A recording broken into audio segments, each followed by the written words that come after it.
జగన్మోహన్ రెడ్డి వాళ్ళ ఆంధ్రప్రదేశ్ రాష్ట్ర స్పీకర్ గారికి ఒక లేఖ రాశాడు. ఆ లేఖ చదివిన తర్వాత నాకైతే నవ్వాలో ఏడవాలో అర్థం కాల.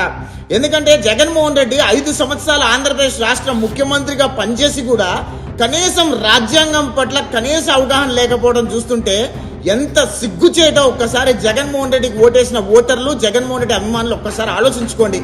జగన్మోహన్ రెడ్డి వాళ్ళ లేఖలో ఏం రాశాడంటే ఆయనకు వచ్చిన 11 సీట్లు, ఆ 11 సీట్ల కంటే ఆయనకు ప్రధాన ప్రతిపక్ష హోదా కల్పించాలంట.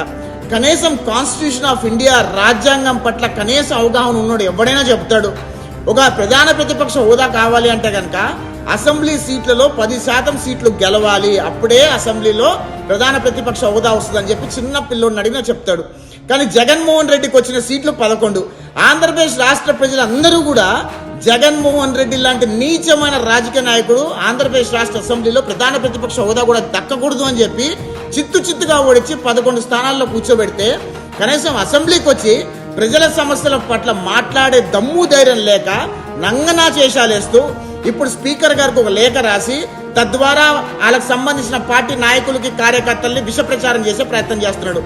దయచేసి జగన్మోహన్ రెడ్డిని అభిమానించే అభిమానులు, కార్యకర్తలు, ఆయన ఓటేసిన ఓటర్లందరూ కూడా ఒక విషయం ఆలోచన చేయండి.